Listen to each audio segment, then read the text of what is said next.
আসসালামু আলাইকুম। আশা করি সবাই ভালো আছেন। আলহামদুলিল্লাহ আমরাও ভালো আছি। সো আজকে আপনাদের সাথে একটা রান্নার ভিডিও শেয়ার করব। হচ্ছে ডিম দিয়ে পটল আলু দিয়ে আমি রান্না করব। তো শুধু ডিম ভুনা করলে ভালো লাগে না, আর হচ্ছে আমি আজকে কবুতর ভুনা করেছি, আর হচ্ছে এই ডিমটা রান্না করব। ডাল রান্না করব না, কারণ বুঝতেই তো পারতেছেন লাকড়ি চুলা তো রান্না বান্না বেশি একটা ভাল লাগে না করতে, তারপরে 2-3 পদ করতে হয়, কি আর করার।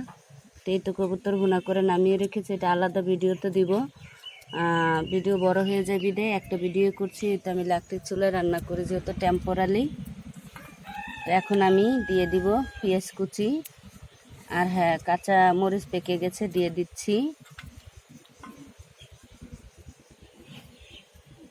আর দিয়ে দিচ্ছি লবণ। তো আমি এভাবেই ডিমগুলা গলিয়ে ভেজে নিব। সো এই তো ডিমগুলো ভাজা হয়ে গেছে। অবশেষে আমি আপনার কিছু ডিম এভাবে ভেজেছি, কেটে একসাথে দিয়েছিলাম 5টা ডিম যেহেতু, আবার কিছু ডিম আনামও রেখেছি। তো এই তো দেখেন, মানে এক একটা ডিম এক এক রকম করে কেটেছি, আনাম রেখেছি, মিলিয়ে জিলিয়ে আর কি। তো চলেন বাকি রান্নাটা শুরু করি। এই হচ্ছে পটল আর আলু। দেখেন পটলগুলো আমি এইভাবে কেটে নিয়েছি। তো 2-3টা আলুও দিয়েছি, ছোট আলু এইভাবে কেটে নিয়েছি, কেটে ধুয়ে সুন্দর করে রেখেছি। এখন হচ্ছে ভেজে নেব। দিয়ে দিচ্ছি লবণ,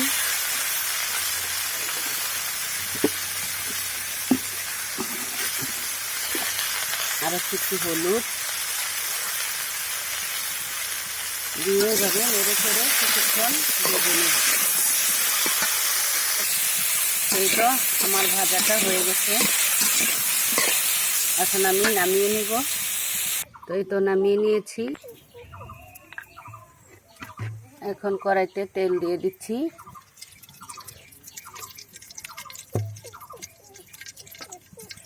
তারপর দেখেন এই তো উপকরণগুলো আমি সব নিয়ে নিয়েছি।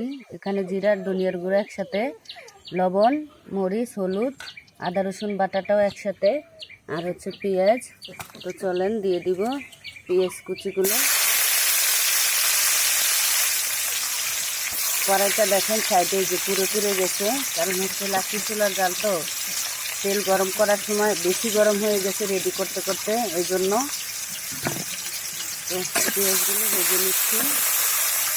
তো এই তো পেঁয়াজগুলো হতে থাক, তার মধ্যে আমি এখানে একটা ব্যাটার তৈরি করে নিব। তো এই তো এখানে আমি হচ্ছে আপনার একটু পানি দিয়ে গুলিয়ে নিব সব মশলাগুলো একসাথে। কারণ কী হয়, এভাবে যদি আপনি আগে 5-10 মিনিট আগে সব মশলাগুলো রেডি করে এরকম গোলায় রাখতে পারেন, তাহলে বাটা মশলার টেস্ট আসে তরকারিতে। তো আমি সেই সময় পাইনি, একবার এখন গোলায় দিয়ে দিচ্ছি, কারণ মশলা কষাতে তো পানিটা দিতে হয়। তো একসাথে এইভাবে গুলিয়ে দিলেও সমস্যা নাই।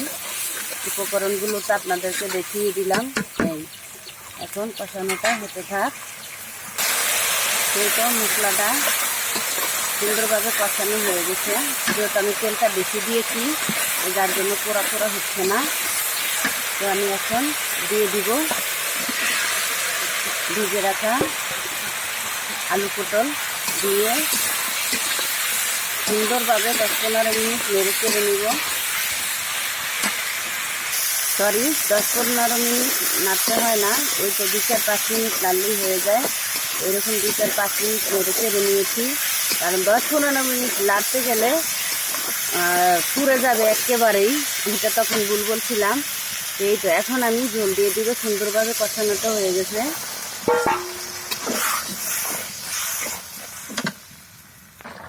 এই তো আমার ঝোলটা একটু কম হয়ে গেছে, তো আমি আর একটু ঝোল দিয়ে দিব। এই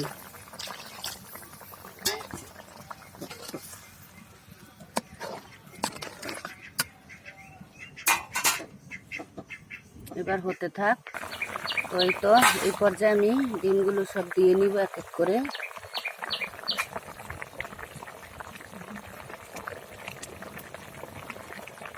বললাম না কিছু ডিমে যে আনামও রেখেছি, আনাম কাটা ফাটা সব মিলিয়ে।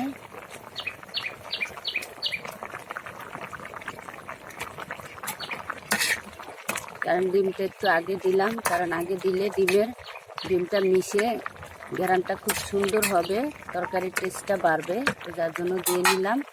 এখন হতে থাক। তো তো এই তো হয়ে গেছে তরকারিটা, এখন আমি উঠিয়ে নিব।